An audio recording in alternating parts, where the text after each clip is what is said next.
नमस्कार साथियों, स्वागत है आप सभी का आपके अपने चैनल सीजी पाठशाला और डीसी क्लासेस पाटन पे। मैं हूं राजेश कुमार साहू। तो बेसिकली हम क्या बात कर रहे हैं, हम बात कर रहे हैं आपके सीजी बोर्ड क्लास 10 मैथ्स के जो चैप्टर नंबर 1 बहुपद पॉलिनोमियल है उसके बारे में। लास्ट वीडियो लेक्चर को हमने बेहतरीन तरीके से जो कंप्लीट किया और हमारा टारगेट है कि इसको आपको जल्द से जल्द उन सारे कॉन्सेप्ट को आपको समझा सके स्टूडेंट, जो कि आपके एग्जाम पॉइंट ऑफ व्यू से और इस पूरे चैप्टर में जो है इंपॉर्टेंट है। जैसा कि हमने आपके लिए जो है यहाँ पे लिस्ट बनाया है, तो पूरी तरीके से जो आपका चैप्टर नंबर 1 है वो किस पे है, इन 5 जो टॉपिक्स पे है वो खत्म हो जाता है। और इस पे जो है अगर बात करें हम, तो इसमें से कुछ टॉपिक जो है वो हमने कवर कर लिया, जैसे कि हमने कल या पिछले वीडियो लेक्चर्स में जो है वो इनको और इस वाले डिवीजन ऑफ पॉलिनोमियल और रिमाइंडर थ्योरम का क्वेश्चन जो है वो कर लिया था। साथ ही साथ जो फैक्टर थ्योरम पे हम चले गए थे, फिर हमने देखा कि जो वीडियो की लेंथ है वो बहुत ज़्यादा जा रही है, तो हमने सोचा कि इन तीनों टॉपिक को जो है वो इस वीडियो लेक्चर में जो है वो कंप्लीट कर लेंगे। इस तरीके से केवल 2 वीडियो लेक्चर में जो है वो आपका ये पूरा टॉपिक कंप्लीट हो जाएगा। किसी भी तरीके का अगर डाउट हो तो जो है वो आप जरूर पूछिएगा। तो इन सारे टॉपिक को हम कर चुके हैं और साथ ही साथ ये जो पूरा पीडीएफ है वो आपको टेलीग्राम चैनल पे या फिर व्हाट्सएप के चैनल पे मिल जाएगा, जो है वो डिस्क्रिप्शन में आपको लिंक मिल जाएगा स्टूडेंट। सो ध्यान रखिएगा। तो चलिए आज बढ़ते हैं आगे और हम पहुंचते हैं फैक्टर थ्योरम की बात करते हैं। जैसे कि मैंने बताया था कल जो डिस्कस कर ही रहा था कि फैक्टर थ्योरम बेसिकली है क्या, कि एक स्पेशल कंडीशन है रिमाइंडर थ्योरम का। क्या एक स्पेशल कंडीशन है रिमाइंडर थ्योरम का? तो क्या है वो कंडीशन, तो एक बार जरूर से फिर से हम बात कर लेते हैं यहाँ पे कि वो क्या कंडीशन है जिसकी वजह से मैं कह रहा हूं कि ये एक स्पेशल कंडीशन है और किस स्पेशल कंडीशन की बात यहाँ पे की जा रही है। तो चलिए, यहाँ पे हमें पता है कि जब कभी भी हम क्या करते हैं, 2 नंबर को डिवाइड किया जाता है, मतलब एक नंबर को किसी दूसरे नंबर से अगर जब डिवाइड करते हैं तो क्या होता है मेरे बच्चे, वहां पे क्या आता है, क्वोशिएंट और रिमाइंडर आपको मिलता है और उसी को हम क्या करते हैं, आंसर के फॉर्म में लिखते हैं। तो उसी को जब आंसर के फॉर्म में लिखते हैं तो वहां पे हम क्या देख रहे हैं कि कई बार ऐसा होगा कि आपका रिमाइंडर 0 आ जाएगा। एग्जैक्टली स्टूडेंट, कई बार ऐसा होगा जब रिमाइंडर 0 आ जाएगा, तो उसी रिमाइंडर 0 आने की कंडीशन के लिए ये जो फैक्टर थ्योरम आता है। मींस मान लीजिए कि क्या होता है कि मेरे पास एक नंबर है 25, उसको ए बी और सी ने क्या किया, कंप्लीटली डिवाइड कर दिया। कंप्लीटली डिवाइड कर दिया मतलब कि क्या कह रहे हो सर, रिमाइंडर 0 आ जाएगा। नहीं आया समझ में? चलिए एक बार और समझते हैं कि मैंने क्या किया, इस 25 को क्या करता हूं मैं, 5 से डिवाइड करता हूं। तो आप कहेंगे सर कि 5 5 ज़र 25, ये 5 5 25, ये तो क्या आ गया, रिमाइंडर जो है वो 0 आ गया, क्वोशिएंट 5 है। तो इस रिमाइंडर 0 आने का सिचुएशन ही ये जो है वो फैक्टर थ्योरम बन के आया है। ये जो फैक्टर थ्योरम कैसे बन के आया, रिमाइंडर जैसे ही 0 आया तो एक नया चीज निकल के आता है कि कोई नंबर 25 है, उसको अगर 5 ने पूरी तरीके से डिवाइड किया, और पूरी तरीके से डिवाइड करने का मीनिंग क्या होता है, रिमाइंडर का 0 आना। तो जब कभी भी ऐसा होगा तो ये जो 5 है इस 25 का क्या होगा मेरे बच्चे, वो होगा आपका फैक्टर, एक गुणनखंड होगा। बस यही कहानी जो है वो हमें किसके साथ करना है, हमें करना है पॉलिनोमियल के साथ। तो आइए समझते हैं इस बात को। और बाय द वे, अगर आपको इसको पूरी डिटेल में जो है वो आपको पढ़ना है तो यहाँ पे लिंक मिल जाएगा, या फिर आप जो है देखिए यहाँ पे YouTube का साइन बना हुआ है, जैसे ही आप इसको क्लिक करेंगे सीधे आप पहुंच जाएंगे वीडियो लेक्चर पर जिसको आपको देखना है। जैसे कि आपको फैक्टर थ्योरम देखना है तो इसमें आप पहुंच जाएंगे। तो चलिए बढ़ते हैं आगे की ओर। तो सबसे पहला काम क्या है आपका, रिमाइंडर निकालना, क्योंकि सारी कहानी किसका है, रिमाइंडर का है मेरे प्यारे बच्चों। तो रिमाइंडर हम कैसे निकालेंगे, तो रिमाइंडर थ्योरम से निकालेंगे। तो गिवन डेटा आपके पास क्या है, पी ऑफ एक्स और जी ऑफ एक्स आपके पास है। तो पी ऑफ एक्स और जी ऑफ एक्स, तो सबसे पहला काम क्या होता है, इसको इक्वल टू 0 करना। तो इक्वल टू 0 कर देते हैं। तो चलिए लिख देते हैं put x + 1 is equal to 0, put x + 1 is equal to 0। Then यहां से x का वैल्यू क्या मिल जाएगा, यहां से x का वैल्यू मिल जाएगा -1, और इस -1 को ले जाके हम कहां पुट कर देंगे, इस p ऑफ x में, जिसको हम क्या बोलते हैं, बड़े वाले पॉलिनोमियल। तो इसमें जो है वो पुट कर देंगे तो क्या मिल जाएगा मेरे को, -1। तो 2 × -1 की पावर 3 प्लस -1 की पावर 2, 2 × -1 + 1 सॉल्व करेंगे, जो आएगा वही रिमाइंडर होगा। किसके अकॉर्डिंग, रिमाइंडर थ्योरम, शेष फल के अनुसार जो है वो वही हमारा क्या होता है, शेष फल होता है। तो चलिए जल्दी से इसको सॉल्व कर देते हैं और शेष फल लेके आ जाते हैं। तो 2 × ये वाला सिचुएशन आपको याद होगा स्टूडेंट कि -1 की पावर अगर क्या है आपका विषम संख्या है, -1 की पावर अगर विषम संख्या है तो हमेशा क्या मिलता है आपको, -1 मिलता है। और वैसे ही अगर -1 की पावर अगर इवन नंबर है, सम संख्या है, तो हमेशा +1 जो है वो आपको मिलता है। तो चलिए प्लस और माइनस और माइनस जो है प्लस हो जाएगा, 2 × 1 जो हो जाएगा कितना हो जाएगा, 2 हो जाएगा, और +1। आइए बढ़ते हैं आगे। तो p ऑफ -1 कितना मिल जाएगा आपको, -2, और ये तो पूरा ऐड हो जाएगा और +4। तो इस तरीके से अगर मैं देखूं तो यहाँ पे क्या मिल जा रहा है, इन दोनों को करेंगे तो माइनस प्लस माइनस, तो बड़े में से छोटे मीन्स 4 में से जब 2 हटाएंगे तो 2 बचेगा। चूंकि 4 का जो साइन है वो क्या है, प्लस है, तो बड़े वाले का साइन हम लेते हैं आंसर के साथ। तो ये जो है वो आपके पास आ चुका है। अब बारी है, क्या मेरा रिमाइंडर 0 आया है? तो सर आप कहेंगे कि सर रिमाइंडर तो 0 नहीं आया है। तो रिमाइंडर अगर 0 नहीं आया है तो फिर कहानी यहीं से सिचुएशन जो है समझ में आ गया कि g of x p of x का एक फैक्टर नहीं है। क्वेश्चन कैसे पूछा जाएगा कि क्या g of x p of x का एक फैक्टर है, तो आप कहेंगे कि रिमाइंडर 0 नहीं आया है इसलिए g of x p of x का एक फैक्टर नहीं है। लिखेंगे कैसे आंसर, क्योंकि आंसर लिखने का तरीका सबसे ज्यादा इंपॉर्टेंट है आपके लिए। तो since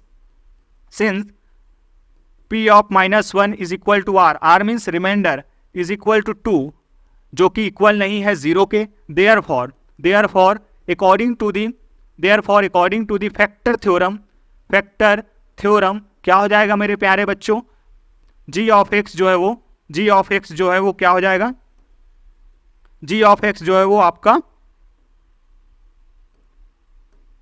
g of x is not a factor of p of x, कि g of x p of x का एक गुणनखंड नहीं है। इस तरीके से आपको चीज़ों को लिखना है। आई होप आप लोग के लिए ये जो है आपके लिए बेनिफिशियल होगा। आपको चीज़ें समझ में आई हैं, नहीं आया तो भी बताइएगा और आया तो भी बताइएगा मेरे प्यारे बच्चों। तो चलिए बढ़ते हैं आगे की ओर और देखते हैं इसके नेक्स्ट क्वेश्चन को। नेक्स्ट क्वेश्चन बड़ा ही मज़ेदार है और आपके कॉन्सेप्ट को और जो है वो क्लियर करेगा। सेम चीज़ें करना है वहाँ पर भी, तो चीज़ों को देख लेते हैं कि हमारे पास एक क्वेश्चन दिया गया है, एक लंबा चौड़ा क्वेश्चन मिल रहा है पावर 4 का, ठीक है। पर इतने बड़े क्वेश्चन को देख के हमें घबराना नहीं है, हमारा कॉन्सेप्ट क्लियर है। सबसे पहला काम क्या, रिमाइंडर निकालना, शेषफल निकालना। शेषफल कैसे निकलेगा, तो इसको 0 के इक्वल रखना और x का मान खींच के लाना और क्या कर देना, p ऑफ x में रख देना, पुट कर देना। और जैसे ही रिमाइंडर आ जाएगा फिर मैं देखता हूं कि रिमाइंडर 0 आया तो g of x p of x का क्या है मेरे प्यारे बच्चों, वो एक फैक्टर है। नहीं आया तो कोई बात नहीं है। तो चलिए एक बार जल्दी से कर लेते हैं इस चीज को। तो गिवन डेटा हमने लिख लिया, put g of x means x minus 2 equal to 0, तो यहां से x का वैल्यू क्या आ जाएगा, 2 आ जाएगा। इस 2 को उठा के कहां रख देंगे, p ऑफ x में रख देंगे। Therefore p of x which means जहां जहां x दिखाई पड़ रहा है, हम क्या करेंगे, पूरा 2 पुट कर देंगे। तो यहां से क्या हो जाएगा, 2 का पावर 4 माइनस 2 की पावर 3 माइनस 2 की पावर 2 माइनस 2, ये जो हो गया। अब इसको क्या करेंगे, हम सॉल्व करेंगे तो ये तो बड़ा इजी है। कितना आ जाएगा, 2 की पावर 4, मतलब कि देखिए अगर आपको नहीं आ रहा है तो घबराने की जरूरत नहीं है। 4 बार इसको लिखिए और मल्टीप्लाई कर दीजिए। याद नहीं कोई बात नहीं, 4 बार लिखिए और क्या कर दीजिए, मल्टीप्लाई। तो 16 आ जाएगा। ये कितना आ जाएगा, 8। ये कितना आ जाएगा, 4। ये कितना आ जाएगा मेरे बच्चे, 2, और ये 2। तो देखिए ये +16 -8 -4 -2 और -2, मतलब माइनस वाले टर्म्स भी है और प्लस वाले टर्म्स भी हैं। तो आपको क्या करना है, सबसे पहले तो इनको अलग अलग कर लेना है। तो 16 -8 और 4 12 और 2 कितना हो जाएगा, 14, और 2 कितना हो जाएगा, 16। तो ये हो जाएगा टोटल -16। तो ये हो गया आपका कितना, 0। क्या रिमाइंडर 0 आया है, जी सर रिमाइंडर 0 आया है। इसका मतलब मन में लड्डू फूटा क्या, कि g of x p of x का एक फैक्टर होगा। चलिए बहुत इजी तरीके से हमने सॉल्व किया। According to the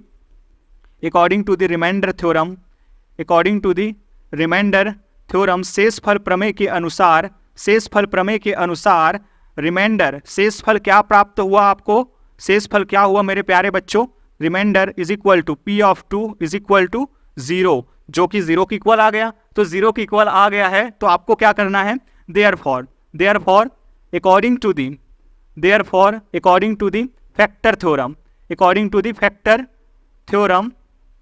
to the factor theorem since r is equal to 0, therefore क्या हो जाएगा, g of x is a factor of p of x। ये आपका कंप्लीट आंसर है और बहुत ही ज्यादा इंपॉर्टेंट ये है क्योंकि 3 मार्क का क्वेश्चन जो है वो यहाँ से फ्रेम होता है। तो इसके हिसाब से जो है वो आपको ये चीज़ें जो है वो करना है, ठीक है। और किसी तरीके का डाउट हो, देखिए ये लिखने का पैटर्न आप आगे पीछे कर सकते हैं। हम ऑफलाइन क्लासेस में जो है factor theorem according to remainder theorem काम कर रहे हैं वो पहले लिख देते हैं, फिर इसको फिर इसको लिख देते हैं। आप बाद में भी लिख सकते हैं, लेकिन किसी भी तरीके से आपको ये बताना है। क्यों? क्योंकि आर अगर आ रहा है ऐसा, तो आर हम ऐसा क्यों ले रहे हैं कि भाई किसी चीज को हमने क्या किया, 0 को इक्वल रखा, एक्स का मान निकाला, फिर उसको बड़े वाले पॉलिनोमियल में रखा और सॉल्व कर दिया, और जो आया उसको रिमाइंडर कह दिया। तो क्यों कह रहे हैं? तो उसके लिए कोई रेफरेंस तो होना चाहिए। रेफरेंस तो होना चाहिए कि जैसे कि हम कहीं पे जा रहे हैं और किसी के घर अचानक पहुंच गए, और वो बेचारा कभी आपको देखा ना, जाना ना, सुना, लेकिन जैसे ही आप बताते हैं कि इन्होंने मुझे भेजा है, किसी का रेफरेंस आप बताते हैं, तो तुरंत जो है वो दोनों में मेल मिलाप हो जाता है मेरे बच्चे। हम क्या हो जाते हैं, वहां से फेमिलियर हो जाते हैं। क्यों? क्योंकि हमें रेफरेंस मिला कि चीजें कैसे आया है। तो वैसे ही चीजें यहाँ पे भी है, गणित में भी है, आपका मैथ में भी है। तो चलिए आगे बढ़ते हैं। आगे हमारे पास और जो है वो बहुत सारे जो है टॉपिक्स बचे हुए हैं, बहुत ही ज्यादा मोस्ट IMP ये टॉपिक है। कौन सा? Converse of the factor theorem. आप अगर लास्ट ईयर के भी मतलब पिछले सालों के अगर क्वेश्चन पेपर उठा के देख लें, तो यहां से जो क्वेश्चन है बहुत ज्यादा बनते हैं स्टूडेंट। फैक्टर थ्योरम का ये converse of the factor theorem से जो है वो क्वेश्चन बहुत ज्यादा बनते हैं। तो चलिए बिना देर किए हुए आज इसके कॉन्सेप्ट को भी समझ लेते हैं। इसका कॉन्सेप्ट बड़ा ही सीधा और सरल है। कैसे? अभी हमने क्या देखा कि रिमाइंडर जीरो तो क्या होता है आपका, g of x p of x का एक फैक्टर है। अब चीजों को जरा उल्टा करते हैं। अब क्या करते हैं, चीजों को उल्टा करते हैं। अब मैं कह रहा हूं कि आपको पहले से मैं पकड़ा देता हूं कि g of x p of x का एक फैक्टर है। ध्यान से समझिएगा कि g of x p of x का क्या है, एक फैक्टर है। पहले से मैं आपको क्या कर रहा हूं, ये बोल देता हूं। बोल दिया। अब क्या हम जानते हैं कि अगर g of x p of x का फैक्टर है मेरे बच्चे, तो पक्का जो है वो r जो है वो क्या होगा, इक्वल होगा 0 के। r जो है वो क्या होगा, इक्वल होगा 0 के। यही जो है वो इस चीज को आप नोट कर लीजिएगा, क्योंकि ऑफलाइन क्लास में ये पूरा आपको चूरा पका मिलता है। आपको एनालिसिस करने की जरूरत नहीं, पूरा निष्कर्ष मैं आपको प्रोवाइड करता हूँ। वही चीज आपको ऑनलाइन में भी प्रोवाइड कर रहा हूँ मेरे बच्चे, कि कुछ नहीं याद रखना है आपको, स्टेटमेंट में आपको नहीं जाना है क्या हो रहा है, प्रूफ कैसे नहीं। आपको सवाल जो है वो कैसे कि g of x p of x का एक फैक्टर, तो r जो है वो पक्का है 0 आएगा। और फैक्टर थ्योरम में हम क्या करते हैं कि r 0 तो g of x p of x का एक फैक्टर होता है, गुणनखंड होता है। तो चलिए बढ़ते हैं आगे, और सवाल कैसे करना है वो बड़ा इंपॉर्टेंट है, क्योंकि बहुत ज्यादा गलती होता है इसमें बच्चों से। क्वेश्चन का अगर पैटर्न देखें कैसे क्वेश्चन आएगा आखिर, कि क्वेश्चन पूछ रहा है क्या कि find the value of a when g of x is a factor of p of x, कि a का वैल्यू फाइंड कीजिए, मान ज्ञात कीजिए, कब, जब g of x p of x का फैक्टर है। तो चलिए लिखते हैं। पहले तो गिवन डेटा आप लिख लेंगे, गिवन डेटा आपने लिख लिया, गिवन डेटा। फिर आप लिखेंगे since g of x is a factor of p of x, कि g of x p of x का फैक्टर है। क्यों? चूंकि आप लिखेंगे देयरफॉर ऑन x, क्या दे दिया है यहाँ पे, x प्लस 2, इस पर रिमाइंडर ऐसे ही निकालते हैं ना, इसके x के वैल्यू पर इसका मान क्या होगा, आपको 0 मिलेगा। ध्यान से समझिएगा, ये क्या है, on x plus 2 equal to 0, which means x is equal to -2, कि x प्लस 2 बराबर 0, अर्थात x बराबर -2 पर क्या मिलेगा आपको, पर रिमाइंडर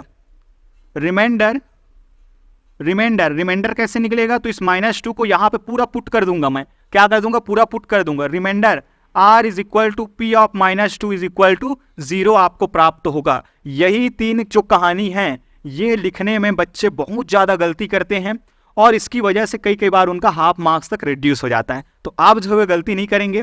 बुक में बहुत लंबा चौड़ा दिया है, आप चाहें तो वहां पे भी जा सकते हैं, कोई दिक्कत नहीं है, लेकिन अगर इस तरीके से भी लिखते हैं तो भी कोई परेशानी नहीं। अब हमारा मेन कंडीशन क्या है, आपको जो है वो किसी वेरिएबल का जो है वो क्या करना है मेरे बच्चे, आपको जो है वो वैल्यू लेके आना है। आखिर निकलता कैसे है, तो इक्वेशन बनाना आपके लिए बहुत जरूरी है। क्या, जब तक कि अगर आप इक्वेशन नहीं बनाएंगे तब तक कि आपका जो है वो वेरिएबल का जो है वो आंसर नहीं निकलेगा। देखिए यहाँ पे भी हमने क्या किया है, इक्वेशन बनाया, दिया तो ये है, बट इक्वल टू 0 करके इक्वेशन बनाया और x का वैल्यू लाया। सेम चीज क्या करेंगे, अब आपको p ऑफ -2 निकालना है, तो क्या करना पड़ेगा, इसमें जहां जहां x दिखाई पड़ रहा है क्या करेंगे, आप पुट कर देंगे p ऑफ -2 को। Therefore p of -2 which means यहाँ पे क्या हो जाएगा, 2 इंटू -2 का स्क्वायर, 2 इंटू -2 का square plus 6 into -2 plus a। फिर आगे बढ़ते हैं, p of -2 is equal to, देखिए -2 का जो है स्क्वायर क्या होगा, -2 का जो है वो स्क्वायर क्या होगा, कि हमें पता है, अभी अभी हमने देखा कि कोई भी माइनस वाली संख्या है वो अगर क्या हो मेरे बच्चे, उसमें अगर इवन नंबर हो, उसके पावर में अगर इवन नंबर हो तो वो उसका वैल्यू क्या होता है, उसका वैल्यू होता है आपका पॉजिटिव। तो 2 इंटू फोर फिर यहाँ पे क्या हो जाएगा प्लस और माइनस, प्लस और माइनस ये क्या हो जाता है चीजें आपको पता है, साइन रूल आप जानते हैं बहुत ही अच्छे तरीके से, प्लस माइनस माइनस, और 6 इंटू 2 क्या हो जाएगा आपका 12 प्लस ए का ऐसे ही, क्योंकि ए का तो वैल्यू चाहिए, बट मुझे ये पता है कि सारी चीजें किसके इक्वल है, सारी चीजें इक्वल है 0 के। क्यों? क्योंकि यहां से क्यों, क्योंकि g of x p of x का एक फैक्टर है, g of x p of x का एक गुणनखंड है। तो इसके हिसाब से मैं इस पूरे चीज को क्या कर सकता हूं, इक्वल टू 0 कर सकता हूं। और मुझे क्या चाहिए, इस पूरे का काम है, क्यों? क्योंकि मुझे ए का वैल्यू निकालना है। तो चलिए आगे बढ़ते हैं। इस तरीके से मैं लिख सकता हूं इसको क्या, 8 माइनस ये हो जाएगा 12 और plus a is equal to 0। ठीक है, इस तरीके से आगे बढ़ेंगे। अब यहां पे माइनस करेंगे, ये हो जाएगा -4 plus a is equal to 0। आपको ए का वैल्यू चाहिए, -4 चल के इधर जाएगा तो क्या हो जाएगा, -4 जब इधर जाएगा तो ये हो जाएगा आपका +4। और यही तो आपको फाइंड करना था, बट आपका आंसर अभी कंप्लीट नहीं हुआ है। आप लास्ट में जरूर लिखेंगे कि therefore value of x, therefore value of x is equal to, sorry, therefore value of a, value of a, value of a is 2। अतः जो ए का मान है वो कितना प्राप्त हुआ है आपको, 4 जो है वो प्राप्त हुआ है। इस तरीके से जो है वो चीज़ों को करना है आपको। बहुत ही ईजी क्वेश्चन है और इसी तरीके के क्वेश्चन जो है वो आपके बोर्ड एग्जाम में पूछे जाते हैं। तो चलिए बढ़ते हैं आगे और हमारे नेक्स्ट कॉन्सेप्ट को जो है वो हम सीखने वाले हैं। बहुत ही ज़्यादा इंपॉर्टेंट है और सबसे ज़्यादा ज़रूरी ये हो जाता है कि यहाँ से अगर चीज़ों को आप समझेंगे। चलिए हमारे पास एक और क्वेश्चन है, इसको भी हम कर लेंगे, लेकिन इसके बाद जो है वो हम देखेंगे factoring polynomial. Very very very most IMP आपके इस चैप्टर के हिसाब से भी और आपके जो चैप्टर नंबर 3 के हिसाब से भी। क्यों? क्योंकि वो जो चीजें सेम टू सेम आपको वहां पे मिलने वाला है। यहाँ जो है वो आप पॉलिनोमियल के लिए लर्न करेंगे, बट वहां जाके आप क्या करेंगे, आप एक इक्वेशन के लिए पढ़ेंगे उस सारी चीजों को। तो चलिए सो प्यारे बच्चों, आगे की जो क्वेश्चन है उस पर अगर बात करें तो ये दिख रहा है, बहुत ज्यादा डराने वाला ये क्वेश्चन है। ऑफलाइन क्लासेस में हमने देखा है कि जैसे ही बच्चों को एक्स की जगह टी मिलने लगता है फिर वो कंफ्यूज हो जाते हैं, बट आपको कंफ्यूज नहीं होना है। कॉन्सेप्ट जो है वो वही है। क्या है कॉन्सेप्ट, कि सबसे पहले आपको क्या कर लेना है, इस बता देना है कि भाई g of t p of t का क्या है मेरे बच्चे, वो है आपका एक फैक्टर, और फैक्टर तो फिर यहां से रिमाइंडर क्या हो जाएगा आपका 0 मिलेगा, और रिमाइंडर 0 मतलब कि आपको इक्वेशन मिल जाएगा। तो चलिए कैसे करना है क्वेश्चन को जल्दी से हम देख लेते हैं कि since g of t is a factor of p of t, therefore on t minus 3 equal to 0 which means t is equal to 3, तो t is equal to 3 पर जो रिमाइंडर होगा, रिमाइंडर मीन्स शेषफल जो होगा, शेषफल r जो होगा वो क्या मिलेगा आपको, इस पूरे में t के जगह पे क्या रख देंगे हम, 3 रख देंगे, और क्या कर देंगे हम इसको सॉल्व कर देंगे तो रिमाइंडर हमारा क्या हो जाता है, मिल जाता है। तो यहाँ से p ऑफ 3 जो हो जाएगा वो 0 हो जाएगा, और यही वो कंडीशन है जो हमें हेल्प करेगा उस a के वैल्यू को लाने के लिए, क्वेश्चन में कुछ मिस्टेक है, जरूर से आप उसको करेक्ट कर लीजिएगा। क्वेश्चन जो है वो यहाँ पे क्या होगा, t जो है वो एक और t जो है वो यहाँ से आएगा, तभी तो, वरना तो ये 2a और 2a ऐसे ही माइनस हो जाएगा, फिर फाइंड क्या करोगे आप, a ही नहीं रहेगा तो फाइंड क्या करोगे, तो क्वेश्चन में जो है ना करेक्ट कर लीजिएगा। चलिए तो देयरफॉर क्या करेंगे आप, नाउ अकॉर्डिंग टू अच्छा, यहाँ पे आप जरूर मेंशन करेंगे कि ये जो चीजें हो रहा है वो किसके लिए हो रहा है, लास्ट टाइम मैं भूल गया था। इसको कुछ इस तरीके से लिख लेंगे आप, इसको कुछ इस तरीके से आप लिखेंगे। कैसे लिखेंगे, तो ये जो चीजें हैं वो ऐसे लिखना है आपको कि भाई r क्यों आ रहा है आपका, r जो है वो 0 क्यों लिखा है आपने, तो according to the converse of the factor theorem, गुणनखंड प्रमेय के विलोम से, क्या, गुणनखंड प्रमेय के विलोम से P of 3 is equal to 0, और P ऑफ 3 क्या है आपका, रिमाइंडर होता है। P ऑफ 3 क्या होता है आपका, रिमाइंडर होता है, आपका शेषफल होता है। चलिए बढ़ते हैं आगे। नाउ अब क्या करने वाले हैं हम, रिमाइंडर तो 0 मिल चुका है, अब कुछ नहीं है, आपको यहाँ पे 3 रख देना है, टी की जगह पे 3 रख देना है, और क्या कर देना है, इसको सॉल्व कर देना है। तो चलिए बढ़ते हैं आगे और सॉल्व करते हैं। तो P of 3 is equal to क्या, 3 का square plus 2 into a into 3 minus 2a plus 3 और इक्वल टू 0 चल ही रहा है। क्यों इक्वल टू 0? क्योंकि हमें पता है रिमाइंडर क्या आने वाला है, 0 आने वाला है। तो चलिए यहाँ से 3 का स्क्वायर क्या 9, 3 का स्क्वायर 9 और यहाँ पे 2a इंटू 3 क्या हो जाएगा आपका plus 6a minus 2a plus 3 equal to 0। आगे सॉल्व करेंगे a और a एक जैसे टर्म्स क्या होते हैं आपके, ऐड और सब्ट्रैक्ट होते हैं, हमें पता ही है। तो 9 के साथ a है क्या, वैसे ही 3 के साथ a है क्या, नहीं। तो ये जो है वो एक साथ जो है वो ऐड और सब्ट्रैक्ट होंगे। तो ये हो जाएंगे 9 और 3 12 और यहाँ से क्या हो जाएगा ये प्लस 4a। क्यों? क्योंकि दोनों में जो है वो ऑपरेशन लगाएंगे तो क्या मिलेगा मेरे बच्चों, आपको मिलेगा पॉजिटिव। क्यों? क्योंकि 6a जो है वो आपका ग्रेटर देन है आपके 2a से। 6a जो है वो ग्रेटर देन है किसके, 2a से, तो पॉजिटिव साइन जो है वो लेके आएगा। यहां से बढ़ते हैं आगे, यहां से क्या मिल जाएगा आपको, a का वैल्यू चाहिए, तो a का वैल्यू चाहिए तो 4a यहां पे 12 इधर, फिर a का वैल्यू क्या हो जाएगा आपका -12 divided by 4 which means a is equal to -3। I hope आप लोगों को चीजें जो है वो क्लियर हो पा रही होंगी। a का वैल्यू क्या मिला है आपको, -3 जो है वो आपके पास आया है। लास्ट में हम आंसर लिख देंगे। देखिए कितनी इजीली तरीके से हमने इसको सॉल्व कर लिया और ये 3 मार्क का क्वेश्चन है। अगर आपका प्रैक्टिस अच्छे से हो जाता है मेरे बच्चों तो आपको कोई नहीं रोक सकते 3 मार्क्स जो है वो लेने से। तो अच्छे से प्रैक्टिस कीजिए, किसी भी तरीके का डाउट हो तो आप जो हमें क्वेश्चन पूछ सकते हैं। क्वेश्चन पूछने का तरीका आप जानते हैं, बड़ा ईजी है। 7974794030 इस पर जो है अपना क्वेश्चन व्हाट्सअप कर दीजिए, हम इसको सॉल्व करके दे देंगे। ठीक है, अपने जो है वो अगर जूनियर हैं 6th class 10th 7th 8th 9th 10th 11th 12th जिनको भी है वो नंबर बता दीजिए। उनको कोई भी अगर डाउट है मैथ्स के तो जरूर इस नंबर पे वो व्हाट्सअप कर सकते हैं। उसके लिए जो है वो हम इसको सॉल्व करके आपको जो है वो भेज देंगे। चलिए नेक्स्ट टॉपिक है हमारा कि फैक्टोरिंग पॉलिनोमियल, बहुपदों का गुणनखंड। Very interesting, very most IMP, जैसे कि मैंने पहले ही बता चुका है। क्यों इंपॉर्टेंट है, क्योंकि जैसे ही आप यहां पढ़ेंगे फिर चैप्टर नंबर 3 पे चीजें जो है वो रिपीट होंगी। तो आइए यहां पे जो है वो एकदम बेसिक सा चीजें हैं। ये जो है वो 1 मार्क में कभी कभी पूछ लिया जाता है और कभी कभी 2 मार्क्स के लिए भी पूछ लिया जाता है, तो इसलिए जो है यहाँ पे रिपीट कर रहा हूं मैं।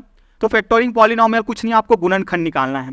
तो गुणनखंड, देखिए वर्ड आ रहा है गुणनखंड। अभी अभी मैंने आपके लिए क्या बताया कि कोई एक नंबर है, कोई नंबर था, जैसे 5 को A 25 को ABC ने क्या किया था, डिवाइड किया था। तो मैंने कहा था कि इस 25 का फैक्टर A भी है, 25 का फैक्टर B भी है, 25 का फैक्टर क्या है आपका C भी है।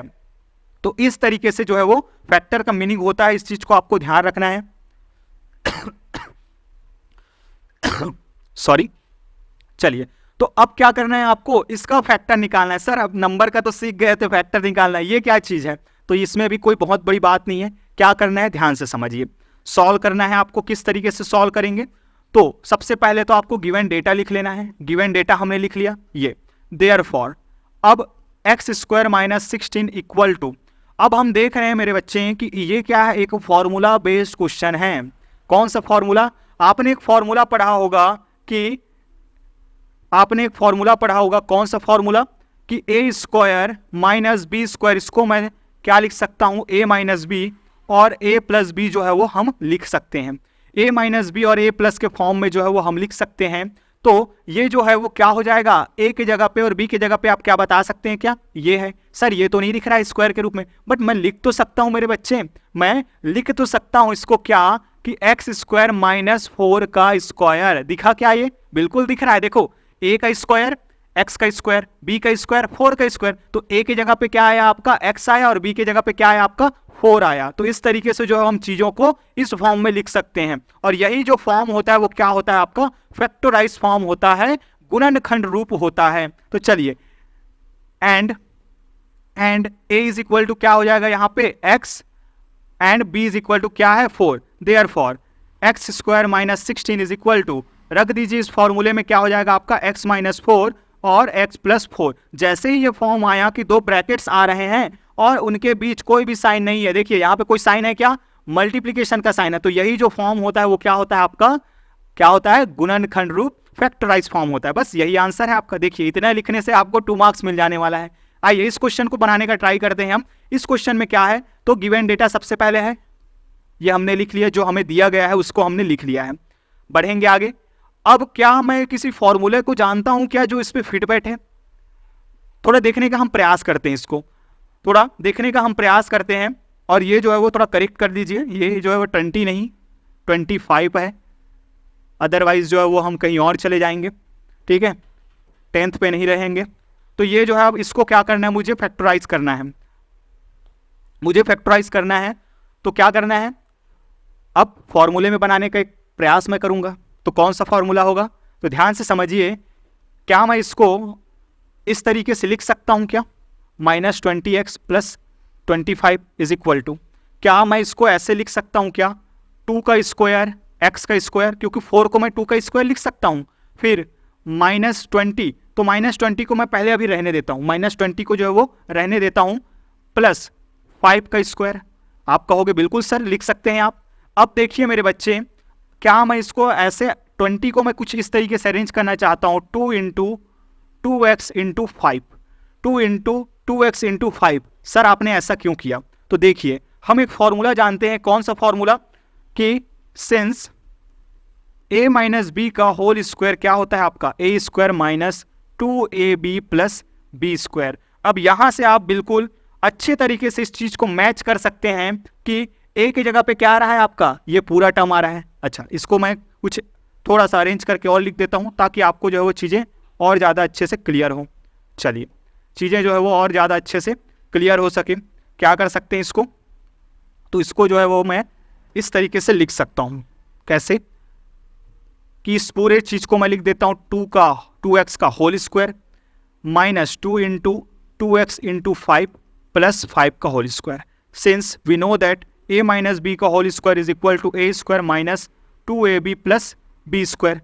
हो गया, ये बातें क्लियर हैं। अब a स्क्वायर की जगह पे क्या दिखाई दे रहा है आपको, 2x², b की जगह पे क्या दिखा रहा है आपको, 5, b का स्क्वायर मीन्स किसका, 5 का स्क्वायर, b का स्क्वायर मीन्स किसका, 5 का स्क्वायर। तो क्या मैं इस पूरे चीज को, इस बड़े से दिखने वाले को क्या ऐसा नहीं लिख सकता, बिल्कुल लिख सकते हैं। तो यहां से क्या आ जाएगा, therefore 4x² - 20x + 25 is equal to, यहां से हो जाएगा 2x - 5 का होल स्क्वायर। और मुझे तो इस फॉर्म में लिखना है, ऐसे वाले फॉर्म में जो है वो नहीं लिखना है। तो ये क्या हो जाएगा, 2x - 5 का, और 2x - 5 और 2x - 5 को 2 बार लिख दूंगा, क्योंकि किसी भी चीज का स्क्वायर मतलब कि क्या है, वो 2 बार गुणा है। तो ये जो है वो आपका फाइनल आंसर है।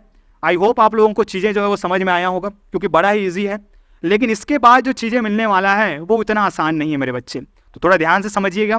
इसके लिए मैं जरूर कहना चाहूंगा कि आप चीज़ों को जो आराम से समझे, और अगर समझ ना आ जाए तो वीडियो को ज़रूर रिवाइंड कर लीजिएगा। और उसके लिए तो और भी बता दूं, पूरा चीज़ जो है वो कहाँ, एक क्लिक पे आपके अवेलेबल है। कैसे अवेलेबल है वो भी देख लीजिए। जैसे ही आपको ये PDF मिलता है, जैसे ही आपको क्या मिलेगा, ये जो PDF है वो मिलता है मेरे बच्चे, तो मैंने कहा आपको कि बस इस YouTube के आइकन को क्या करना है, आपको प्रेस करना है। तो आप कहाँ पहुंच जाएंगे, आप पहुंच जाएंगे सीधे सीधे उस क्वेश्चन पे, जैसे फैक्टर थ्योरम। ठीक, अभी हम क्या रीड कर रहे हैं, हम पढ़ रहे हैं हम फैक्टोरिंग पॉलिनोमियल। ठीक है, ये रहा फैक्टोरिंग पॉलिनोमियल। अब आप क्या करते हैं, इसको ऐसे क्लिक करते हैं। जैसे ही क्लिक करेंगे आप सीधे पहुंच जाएंगे उस वीडियो में जिसमें इसका एक्सप्लेनेशन है। कहीं बाहर जाने की जरूरत नहीं, कहीं यूट्यूब में आपको सर्च करने की जरूरत नहीं, जहां आपको पहुंचना है वहां आपको ये पहुंचा देगा। आप देख सकते हैं, ये हमारी वीडियोस जो है वो अवेलेबल है। साथ ही साथ बाकी चीजें जो है यहाँ पे आपको मिल जाएगा। यहाँ पे पूरा आपका बहुपद का सभी जो 17 लेक्चर्स यहाँ पे अपलोडेड है, 1 बाय 1 करके जो है वो आप यहाँ से रीड कर सकते हैं, पढ़ सकते हैं। यहाँ से जो मर्जी आप वहाँ से देख लीजिए, क्योंकि इस तरीके से हमने डिज़ाइन किया है इसको कि आपको कहीं और जाने की ज़रूरत नहीं है। आपको कहीं और जाने की ज़रूरत नहीं है मेरे बच्चे, आपको भटकने की ज़रूरत नहीं है। केवल एक क्लिक पे सारी चीज़ें जो है वो अवेलेबल है। ऐसा जो डेटा है वो आपको पूरे यूट्यूब पे नहीं मिलने वाला। कितना भी आप सर्च कर लो कि एक क्वेश्चन के लिए एक वीडियो लेक्चर हो, और ऐसा नहीं कि पूरे क्लास जो ये जो क्लास 10th का जो है वो पूरे चैप्टर 10 तक जो है वो इस तरीके का डेटा मिलने वाला है आपको। तो आई होप आप लोगों के लिए चीज़ें बेनिफिशियल होगा, और किस तरीके के जो है वो सुधार कर सकते हैं वो भी आप बता सकते हैं। चलिए देर ना करते हुए तो अब बढ़ते हैं आगे के कॉन्सेप्ट की ओर। तो आगे का कॉन्सेप्ट जो है वो मोस्ट IMP है कि आपको इस तरीके का चीज़ें पकड़ा दिया। अब मैं कह रहा हूं कि यहाँ पे जो है वो मेथड अलग लगेगा। आखिर मैं ये क्यों कह रहा हूँ, ये भी तो सवाल है ना। आखिर मैं ये क्यों कह रहा हूँ कि यहाँ पे मेथड अलग लगेगा। अभी तो हम अभी करके आए सर, इस तरीके की चीज़ों को बड़े इजीली तरीके से हम कर लेते थे। तो मेरे बच्चे अब आप देखेंगे कि इसको आप नहीं तोड़ पाएंगे। क्या आप इस 21 को किसी नंबर के स्क्वायर के फॉर्म में लिख पाएंगे? थोड़ा मुश्किल काम है, थोड़ा मुश्किल काम है। ठीक है, क्या आप 40 को और तोड़ पाएंगे फिर उस नंबर में? नहीं कर पाएंगे। इसलिए अब जो है वो आपके पास मेथड आता है, एक नया method, very most IMP method splitting the middle term, मध्य पद को तोड़कर क्या करना, इसका आंसर लेके आना। कैसे करना है, क्या करना है, ध्यान से समझिए चीजों को। सबसे पहला काम है आपके दिए हुए जो इस क्वाड्रेटिक पॉलिनोमियल, जी हाँ इसको क्या बोला जाता है, क्वाड्रेटिक पॉलिनोमियल द्विघातीय बहुपद। क्यों द्विघातीय, क्योंकि यहाँ पे वेरिएबल का जो पावर है वो कितना है मेरे बच्चे, वेरिएबल का जो पावर है वो पावर 2 है, मैक्सिमम पावर कितना 2 है, कितना इसमें मैक्सिमम पावर 2 है। क्या मैक्सिमम पावर 2, तो ये क्वाड्रेटिक है। मैक्सिमम पावर अगर 3 रहता तो वो क्या होता, क्यूबिक होता, और मैक्सिमम पावर अगर 1 ही रहता तो वो लीनियर होता। अब सबको पता ही होगा चीजें। चलिए बढ़ते हैं आगे सॉल्यूशन की तरफ। सबसे पहले क्या है, आपको गिवन क्वाड्रेटिक पॉलिनोमियल जो है वो आपको लिख लेना है। क्या दिया है आपको, t² माइनस 4t माइनस 21, ये हो गया। अब नेक्स्ट क्या है काम आपका, सबसे पहला आपको ABC निकालना। सर ABC का मामला क्या है, तो डरने की बात नहीं, हम हैं, ध्यान से समझिए। आपको लिखना है ऑन कंपेयरिंग, कि आप किससे तुलना करेंगे, इसके जो एक स्टैंडर्ड फॉर्म होता है on comparing with ax² plus bx plus c, ठीक है, ax² plus bx plus c से आप कंपेयर करेंगे। अब आप कहेंगे कि सर ये तो कुछ कुछ ऐसे ही दिखने लग गया। जी हाँ स्टूडेंट, ये क्या है, इसका स्टैंडर्ड फॉर्म है। जैसे कि आपको पता ही होगा कि ईंट भट्ठे में अगर आप जाएं तो सारे ईंट, सारे ब्रिक्स क्या होते हैं, एक ही तरीके के दिखते हैं, और अगर एक के ऊपर एक उसको क्या कर दें, हम अरेंज कर दें, तो वो क्या होता है, बढ़िया से जो है वो अरेंज हो जाता है और नहीं गिरता है। लेकिन अगर मेरे बच्चे वहीं पे वो क्या हो कि अलग अलग साइज में हो और आप उसको अरेंज करने का ट्राई करें तो थोड़ा मुश्किल काम है। क्यों, क्योंकि वो एक ही सांचे से नहीं निकले हुए हैं। वैसे ही ये क्या है, ये सांचा है, इसमें जो है ABC के मान रखते जाइए और आंसर लेके आते जाइए। अलग अलग क्वाड्रेटिक इक्वेशन क्वाड्रेटिक पॉलिनोमियल जो है वो आपको मिलता जाएगा। चलिए कैसे करना है, तो यहाँ पे हम देख रहे हैं कि x² इसके पास है तो इसके पास t है, तो इसको मैं थोड़ा चेंज करके लिख देता हूँ। इसको मैं क्या करता हूँ, थोड़ा चेंज करके लिख देता हूँ। तो जैसे ही मैं चेंज करके लिखूंगा तो ये कैसा दिखने लग जाएगा, आपको मेरे दिए हुए क्वाड्रेटिक पॉलिनोमियल के फॉर्म में दिखने लग जाएगा। तो with at² plus bt plus c, ऐसे भी तो लिख सकता हूं। क्यों, क्योंकि मेरा वेरिएबल चेंज, तो मैंने वेरिएबल चेंज कर दिया। तो चलिए देयरफॉर यहां से a की जगह पे क्या है, t², यहां भी t² यहां भी, बट t² के सामने कुछ है क्या, 1 है, कुछ नहीं, मतलब क्या है 1 है। b देखिए t यहां भी t यहां भी, तो t तो है, लेकिन t के सामने क्या है, b है वहां पे, और यहां पे क्या है आपका -4, तो b का वैल्यू क्या हो जाएगा आपका -4। फिर आपका c का वैल्यू क्या आ जाएगा, c का वैल्यू हो जाएगा -21, c का वैल्यू क्या हो जाएगा -21। हो गया अब कहानी। अब इसके बाद की कहानी क्या है आपका, a इंटू सी करना। ध्यान से समझते जाइए। सबसे पहले ABC हमने निकाला, ABC निकालने के बाद आपको क्या करना है, ये जो a दिखाई दे रहा है और ये जो c दिखाई दे रहा है उनको आपस में मल्टीप्लाई कर लेना। तो a इंटू सी कर लेते हैं, since a into c is equal to क्या हो जाएगा आपका 1 इंटू -21 इज इक्वल टू -21, ठीक है। 21 आ गया है, -21 आपके पास आ चुका है। अब जो है वो क्या करना है, a इंटू सी, ये एक हमने टारगेट सेट किया है। किस लिए टारगेट सेट किया है, ताकि मैं उस मिडिल टर्म, कहाँ है मिडिल टर्म, ये जो मिडिल टर्म है जिस मेथड का मैं यूज कर रहा हूं उसका नेम क्या है, स्प्लिटिंग द मिडिल टर्म, मध्य पद को तोड़कर जो है वो गुणन खंडन करना।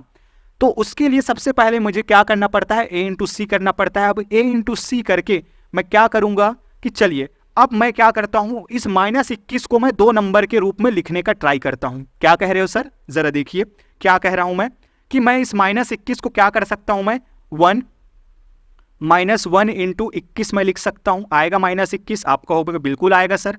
फिर मैं क्या कर सकता हूं, -3 इंटू 7 में लिख सकता हूं, -21 आएगा। और कोई तरीका है क्या, बिल्कुल है, कि मैं 21 इंटू -1 जो है वो मैं जब करूंगा तो क्या मिल जाएगा मुझे, -21 मिल जाएगा। और क्या कर सकता हूं, और भी तरीके हैं क्या, और भी बिल्कुल तरीके हैं। क्या किया जा सकता है, इसको मैं लिख सकता हूं मेरे बच्चे कि -7 इंटू 3 इज इक्वल टू -21। तो देखिए चीजें वही है, बस उलट पुलट के मैंने लिखा है। तो ये जो 4 पॉसिबिलिटीज है मेरे पास आता है कि मैं जो है -21 को 2 नंबर के गुणे के रूप में ऐसे लिख सकता हूं। अब जो है वो ये चीजें हो जाने के बाद आपको ये ढूंढना है कि किनको मैं जोड़ूं, किनको मैं ऐड करूं कि मुझे ये जो बीच वाला नंबर है वो मिल जाए। मतलब कि क्या मैं -1 और 21 को जो ऐड करूंगा तो मुझे -4 मिलेगा, आप कहेंगे सर नहीं मिलेगा। क्या मैं -3 और 7 को ऐड करूंगा तो मुझे -4 मिलेगा, आइए ट्राई कर लेते हैं। तो यहाँ पे जब मैं देखूंगा तो ये तो प्लस करने पर क्या हो जाएगा आपको 20 आ जाएगा, और माइनस करने पर क्या आ जाएगा -22 आ जाएगा। यहाँ पे जब मैं प्लस करूंगा तो क्या होगा मेरे बच्चे, आपको मिलेगा +4, लेकिन आपको किसकी जरूरत है -4 की। तो वैसे ही चीजों को चेंज करूंगा मैं और -7 + 3 करता हूं तो -4 मिलेगा। तो मेरा जो आंसर है वो क्या है आपका, ये जो है वो मेरा आंसर है। जिन दो नंबर्स का मुझे इंतजार था वो कौन है, -7 और +3। मतलब कि -4 को मैं कैसे लिख सकता हूं मैं, -7 और +3। आप करके देख लीजिए कितना आएगा आपके पास, -4 ही तो आएगा ना। तो चलिए अब क्या करेंगे, जैसे ही ये मिला तो आप अब चले जाएंगे यहाँ पे, और जो है वो मिडिल टर्म को स्प्लिट करने की बारी अब आ चुकी है।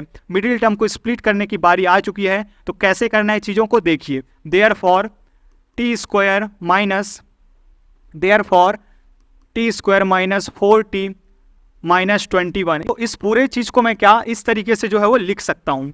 क्यों, क्योंकि अगर मैं इस पूरे चीज़ को वापस से सॉल्व करता हूँ तो मेरे जो दिए हुए पॉलिनोमियल है उस पर जो है वो कोई फर्क नहीं पड़ेगा। आप सॉल्व कर लीजिए।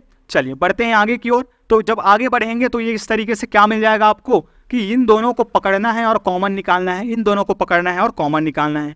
क्या कह रहे हो सर, समझ नहीं आया? बिल्कुल आएगा मेरे बच्चे, ध्यान से समझते रहिए आप कि दो को पकड़िए और क्या कर लीजिए, वहां से कॉमन निकाल लीजिए। कॉमन निकालना आप सभी को आता होगा, आपने क्लास 6, 7, 8 सब में कॉमन निकाला है भर भर के। तो चलिए यहाँ से क्या कॉमन आ जाएगा, कुछ है क्या, नहीं है, तो केवल t जो है वो बाहर चल के आएगा, तो t -7 यहाँ पे बचेगा। यहाँ पे जो है वो +3 जो है वो कॉमन है, क्योंकि 3 के टेबल में जो है वो 21 जो है वो आता है। 3 के टेबल में क्या 21 आता है, तो इसको मैं लिख सकता हूँ t -7। सर चेक करने का ये तरीका है कि यहाँ पे भी t -7 और t -7 आया है। ऐसा कभी भी आपको मिलता है, इसका मतलब आप जो है वो श्योर हो जाइए कि आप सही जा रहे हैं। अगर यहाँ पे जो कहीं भी मिस्टेक हुआ, माइनस प्लस में भी अगर मिस्टेक हुआ, आप देख रहे हैं कि माइनस यहाँ पे t -7 और यहाँ पे t +7 आ रहा है, तो आप तुरंत अलर्ट हो जाइए और रीचेक करिए अपने कॉमन निकालने के तरीके को। तो चलिए यहाँ से क्या हो जाएगा, t -7 यहाँ से फिर से कॉमन आ जाएगा और यहाँ पे बच जाएगा t +3, और यही आपका क्या है, फैक्टराइज फॉर्म है। यही आपका क्या है, फैक्टराइज फॉर्म है। वन मोर टाइम मैं रिपीट कर दूं, चीज़ें जो है वो एक बार में समझ नहीं आया तो वीडियो को रिवाइंड कर लीजिए और देख लीजिए, क्योंकि इतना इंपॉर्टेंट ये है कि 3 मार्क का ये पूछा जाता है आपका। चलिए यहाँ से अगर क्वेश्चन नहीं बना तो चैप्टर नंबर 3 से तो श्योर है भाई, वहाँ से जो है वो आपका क्वेश्चन ज़रूर बनेगा। चलिए तो बढ़ते हैं आगे की ओर और देखते हैं इसके एक और क्वेश्चन जिसको हम सॉल्व करने वाले हैं। तो x² + 2x + 1, ये जो है आपके पास बढ़िया सा बहुत ईजी सा क्वेश्चन है। और कोई क्वेश्चन है क्या हमारे पास? जी हाँ, ये वाला क्वेश्चन बहुत इंपॉर्टेंट है। ये जो है आप होमवर्क में रख लीजिए, नोट कर लीजिए इसको, बहुत ही ईजी क्वेश्चन है। ठीक है, बच्चे कोई पता हो जाएगा जिसका कॉन्सेप्ट क्लियर है, तो इसको बनाने का कोई रीज़न नहीं बनता यहाँ पे ज़्यादा अच्छे से, क्योंकि आपके प्रैक्टिस के लिए ये यूज़ हो जाएगा। इस क्वेश्चन को करते हैं जो देखते ही बच्चों को डराने लग जाता है ऑफलाइन क्लास में, तो इसको देख के ही सरेंडर, बट डोंट वरी, बहुत ईजी सा कॉन्सेप्ट है यहाँ पे। बस इतना ध्यान रखना है हमें कि जब 2 रूट वाले नंबर आपस में मल्टीप्लाई होते हैं तो क्या होते हैं, और रूट वाले नंबर्स कैसे ऐड और सब्ट्रैक्ट होते हैं, ये भी थोड़ा हेल्प हो सकता है। ये चीज़ें जो है वो क्लियर होना चाहिए, क्योंकि क्लास 9th में आपने इन सब चीज़ों के बारे में चैप्टर नंबर 2 पे पढ़ा है। लास्ट तरफ अगर आप देखिए बुक थोड़ा पलटे तो आप ज़रूर रिवाइज कर लीजिएगा, वहाँ पे जो है वो चीज़ें मिल जाएगा। तो चलिए सबसे पहला काम है गिवन डेटा लिख लेना। तो गिवन डेटा क्या है आपका, गिवन डेटा ये है, ये मैंने लिख लिया। तो सर ये क्या है, ये है आपका क्वाड्रेटिक पॉलिनोमियल। पहला काम क्या होता है आपका, कंपेयर करना। किससे कंपेयर करना, ax² + bx + c से। चीज़ों को लिख देंगे और आप बता देंगे कि देयरफॉर a = कितना है, 4 × √3। a का वैल्यू आ गया क्या आपका 4 × √3। फिर b का वैल्यू क्या आ जाएगा, b का वैल्यू क्या आ जाएगा आपका 5, एंड c का वैल्यू आ जाएगा -2 × √3। ये चीज़ें आप जैसे ही निकाल लिए, अगला काम होता है आपका a × c करना। हियर यहाँ पर a × c क्या है आपका 4 × √3। a का वैल्यू कितना 4 × √3 और c का वैल्यू है -2 √3, -2 × √3। अब जो मैं बताने जा रहा हूं उसको ध्यान से समझिएगा आप, क्योंकि बहुत ज़्यादा इंपॉर्टेंट है। जैसे कि मैंने बताया कि रूट वाले नंबर्स आपको मल्टीप्लाई करना आना चाहिए, तो ध्यान रखिएगा मेरे बच्चों। आपको क्या करना है, बिना रूट वाले जो दिखाई दे रहे हैं, देखिए ये वर्गमूल का साइन है, आप सभी जानते होंगे, ठीक है, रूट का। तो ये जो है वो रूट वाले के साथ क्या होगा आपका मल्टीप्लाई होगा। ये जो 4 है वो 2 से होगा, -2 से जो मल्टीप्लाई होगा। तो इस तरीके से आपको क्या मिल जाएगा, ये 4 × 2 क्या हो जाएगा, यहाँ माइनस साइन, साइन का साइन के साथ जब मल्टीप्लाई करेंगे तो साइन क्या हो जाएगा यहाँ पे यहाँ पे हो जाएगा माइनस, फिर 2 इंटू 4 क्या मिलेगा आपको, 2 इंटू 4 मिल जाएगा आपको 8, और √3 और √3 दो एक जैसे रूट वाले नंबर जब मल्टीप्लाई होते हैं तो जो अंदर में रहता है वही मिलता है आपको। मीन्स √3 और √3 जब मल्टीप्लाई होगा तो क्या मिलेगा आपको, केवल और केवल 3 मिलेगा, और इस तरीके से आपको क्या -24 जो है वो मिल जाएगा। तो आपका टारगेट क्या मिल गया, आपका -24 मिल गया। अब -24 टारगेट मिल गया तो क्या करना है, अब -24 को 2 नंबर में लिखने का ट्राई करना है। कैसे कैसे हम लिख सकते हैं, तो यहाँ पे बड़ा ईजी है, आप लिख के देखेंगे, लेकिन मैं आपके लिए बता दूं कि यही वो जो है नंबर है 8 और 3, 8 और 3, 8 दिया 24 मिलेगा आपको, 8 दिया 24 मिलेगा। अब 8 दिया 24, 8 में अगर मैं 3 को माइनस करता हूं तो क्या मिलेगा मेरे बच्चे, 5 मिलेगा, और मुझे 5 ही तो चाहिए। अगर मुझे -5 चाहिए होता तो मैं 8 को जो है माइनस साइन के साथ लिख देता। यही तो रूल है ना कि बड़े नंबर को क्या कर दीजिए आप माइनस साइन के साथ, तो आंसर भी क्या आएगा आपका माइनस में आएगा। तो चलिए यहां से मैं इसको लिख सकता हूं, सिंस मैं बताऊंगा कि 8 into -3 is equal to -24, and साथ ही साथ अगर मैं 8 - 3 करता हूं तो 5 आता है, जो कि मेरे b अर्थात मध्य पद के इक्वल है। मध्य पद के क्या है, इक्वल है। आगे बढ़ते हैं, देयरफॉर यहां से क्या हो जाएगा चीजें, अब जो है वो इसको जो है वो आप तोड़ कर लिखेंगे। कैसे तोड़ेंगे तो जरा देख लीजिए, कैसे तोड़ना है इसको तो जरा देख लीजिए। तो यहां से हो जाएगा 4√3x² plus 5x - 2√3 equal to, यहां से हो जाएगा 4√3x² minus plus 8x - 3x - 2 into √3। ये जो है वो चीजें हमने तोड़ के लिख लिया है, क्योंकि वापस से जब मैं इसको सॉल्व करूंगा तो +5x ही आएगा, कोई और चीज नहीं आएगा। तो चलिए आगे बढ़ते हैं। आगे क्या कर सकते हैं, उसको कॉमन लेंगे जी, हम तो जानते हैं कॉमन लेना। यहां से ये कॉमन आ जाएगा, और क्या यहां से इनमें से मुझे कॉमन लेना है।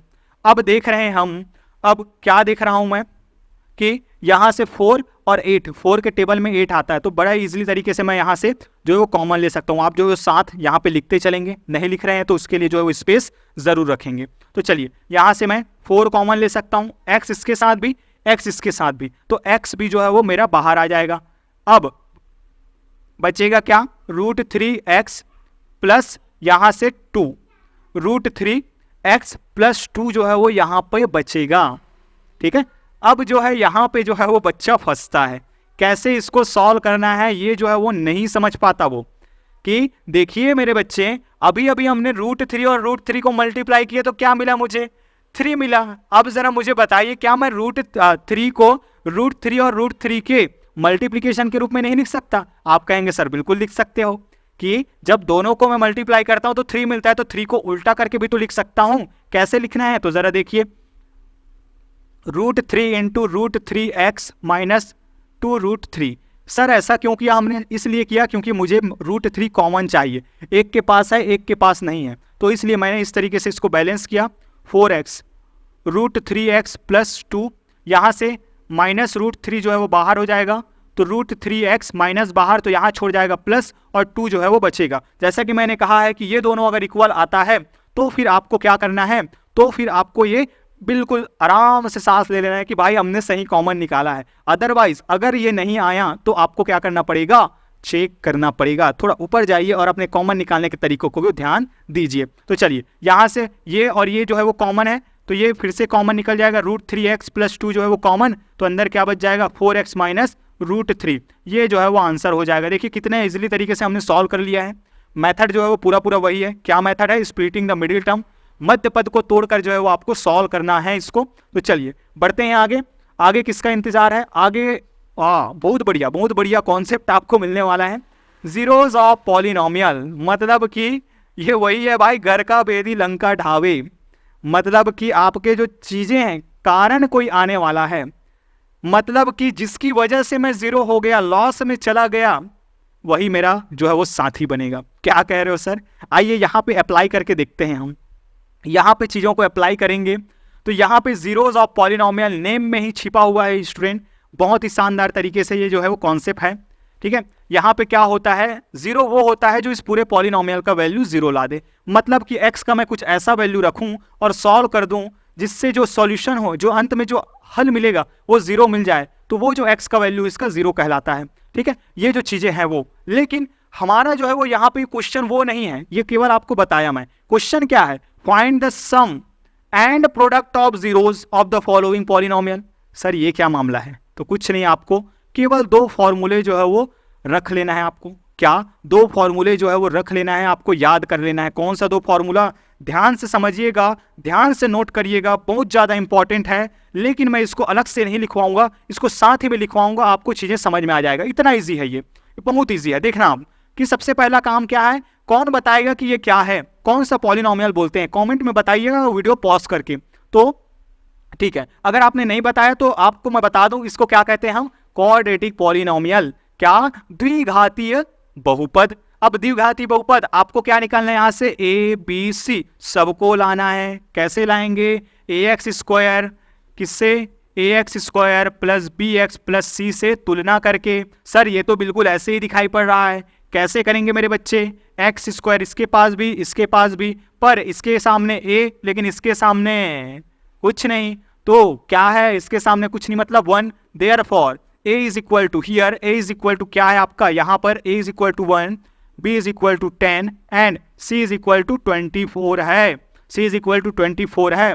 अब देखिए फॉर्मूला, फर्स्ट क्या बोला है आपको, sum of zeros. Sum of zeros मतलब कि क्या निकालना है आपका, शून्यकों का योगफल। शून्यकों का योगफल जो है वो आपको निकालना है। उसको हम क्या करेंगे, माइनस बी अपॉन ए कर दूंगा, माइनस बी अपॉन ए कर दूंगा। यही फॉर्मूला है कि इस वाले को इस फॉर्मूले में रख दूंगा तो जो आंसर आएगा वही क्या है मेरे बच्चे, वही मेरा जो है वो सम ऑफ जीरोज होगा। तो यहां से क्या मिलेगा, -10 डिवाइडेड बाय ए का वैल्यू कितना है 1, विच मीन्स -10 जो है वो मेरा आंसर हो गया।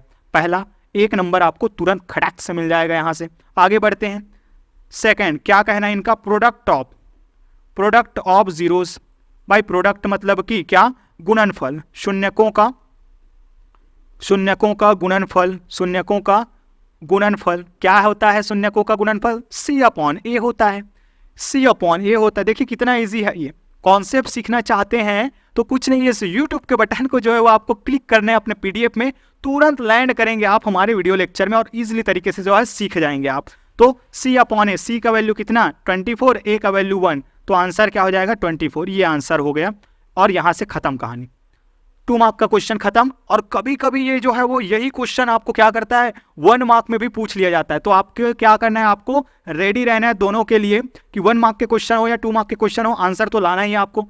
फटाक से आपको क्या होना चाहिए, sum of zeros b minus b upon a, product of zero c upon a, खत्म कहानी। भाई इसको थोड़ी ना लिखेंगे आप 1 मार्क के क्वेश्चन में, आप डायरेक्ट सॉल्व करेंगे, माइंड पे जो है वो चीजें होंगे, देख के ही समझ में आ जाना चाहिए। आइए इसको करते हैं फास्ट तरीके के करने का ट्राई करते हैं कि here a is equal to क्या हो जाएगा, कुछ ज्यादा फास्ट हो गया चलिए कोई बात नहीं, कुछ ज्यादा फास्ट हो गया, ठीक है, ट्राई करेंगे हम अच्छे से लिखने का। ठीक, तो a इज इक्वल टू क्या होगा, -5 हो गया, b इज इक्वल टू क्या है 3 है, और c इज इक्वल टू क्या है मेरे बच्चे, c इज इक्वल टू है 4, c इज इक्वल टू क्या है आपके पास 4 है। कैसे करेंगे, तो फर्स्ट सम ऑफ जीरो, शून्यकों का योगफल, sum of zeros is equal to -b upon a। -b कितना है आपके पास, -3 डिवाइडेड बाय -5। चीज़ों को ऐसे नहीं छोड़ेंगे आप, पूरा सॉल्व करके छोड़ेंगे, मतलब कि माइनस और माइनस कैंसल, तो 3/5 आ जाएगा, 3 अपॉन जो है वो 5 आ जाएगा पहला। सेकंड नंबर पे क्या है, ये योगफल आप लिख लेंगे। सेकंड नंबर पे क्या है आपका, प्रोडक्ट ऑफ जीरोस मतलब कि c अपॉन ए, कोई दिक्कत वाली बात नहीं, c अपॉन ए मतलब कि कितना, c कितना है आपके पास 4 है, और a कितना है -5 है, a कितना है -5 है, a कितना है -5 है। अब हमें पता है कि जब कभी भी आपको ऐसा रूप मिलता है, कैसा रूप सर, न्यूमरेटर एंड डिनोमिनेटर, लेकिन हम डिनोमिनेटर में क्या देख रहे हैं, माइनस साइन देख रहे हैं। अंश और हर वाला जब कभी भी दिखेगा आपको, और हर में जो अगर माइनस साइन है स्टूडेंट, तो कुछ नहीं, आपको उठा के उसको अंश में लगा देना है, क्योंकि हमने सीखा इसको क्लास 6 और 7 में हमने सीखा इस चीज को कि ऐसा ही होता है ये रूल, कि इस माइनस साइन को ऊपर ही लगाया जाता है हमेशा। ठीक है, कभी भी ये नीचे में पड़ा नहीं रहता बेचारा, उसको ऊपर में ही स्थान मिलता है। तो ये जो है वो आपका आंसर हो गया। इस तरीके के जो है वो हमने सारे कॉन्सेप्ट को सीख लिया है, हमने सीख लिया यहाँ पे, जो कि आपका क्या है, सबसे पहले हमने देखा टॉपिक को कि डिवीजन ऑफ पॉलिनोमियल क्या है, देन हमने देखा रिमाइंडर थ्योरम क्या है, देन हमने देखा फैक्टर थ्योरम क्या है, देन हमने जाना कि फैक्टोरिंग पॉलिनोमियल क्या है, फिर जीरोज ऑफ पॉलिनोमियल हमने जाना। देखिए 5 कॉन्सेप्ट है, लेकिन 5 के अंदर और भी चीज़ें निकली हुई हैं। मैंने पूरा चीज़ जो है वो इन केवल 2 वीडियो लेक्चर या इन 3 वीडियो लेक्चर में जो आपको कवर करके दे दिया स्टूडेंट। देखते हैं वीडियो के लेंथ के हिसाब से 3 में भी स्प्लिट कर देंगे, क्योंकि चीज़ें आपको अच्छे से डिलीवर होना चाहिए। ये नहीं कि भाई 2 बना रहे हैं तो 2 जो है वो कुछ भी बना दे ना। हमने पूरा जो है वो काम किया इस पर, ठीक है। आप हमसे जुड़ने के लिए जो है वो जैसे कि मैंने बताया ही है, आप हमसे इन सब से जुड़ सकते हैं। जैसे ही एक क्लिक करेंगे सीधे लैंड कर पाएंगे आप हमारे इंस्टाग्राम के जो है वो आईडी पर। आप इसको क्लिक करेंगे DC classes Spartan, DC maths Spartan के यूट्यूब क्लास पे चले जाएंगे। इसके थ्रू पे आप मैसेज कर सकते हैं, हम केवल 1 क्लिक पे ये सारी पीडीएफ जो है आपको मिल जाएगा। और सीजी पाठशाला जो स्कूल है आप ज़रूर सर्च कीजिए यूट्यूब पर, या फिर ये जो पीडीएफ मिलेगा आपको केवल क्लिक करेंगे और जो है वो चैनल पे आप पहुंच जाएंगे। आई होप आप लोगों के लिए पूरा वीडियो लेक्चर जो है वो बेनिफिशियल रहा होगा। किसी भी तरीके का कोई डाउट हो तो आप जो है हमें पूछ सकते हैं। पूछने का तरीका आप जानते ही हैं, दिए हुए नंबर पे आप क्या कर सकते हैं, हमें व्हाट्सअप कर सकते हैं अपना क्वेश्चन। कुछ भी तरीके का डाउट हो तो, क्वेश्चन बहुत ज़्यादा इंपॉर्टेंट लगा या उससे पैटर्न की चीज़ें और नज़र आता है तो हम आपके लिए जो है सेपरेट वीडियो लेक्चर भी हम आपको प्रोवाइड करेंगे। सो बने रहिए हमारे साथ, प्रैक्टिस पर ध्यान दीजिए। काम अच्छा लगा तो वीडियो को लाइक ज़रूर कीजिएगा और शेयर करना ना भूलिएगा स्टूडेंट, क्योंकि ज्ञान बांटने से बढ़ता है ना कि अपने पास रखने से। सो मिलेंगे हम किसी और नए टॉपिक के साथ नए वीडियो लेक्चर में। तब तक के लिए अपना ख्याल रखिए, प्रैक्टिस पर ध्यान दीजिए। जय हिंद।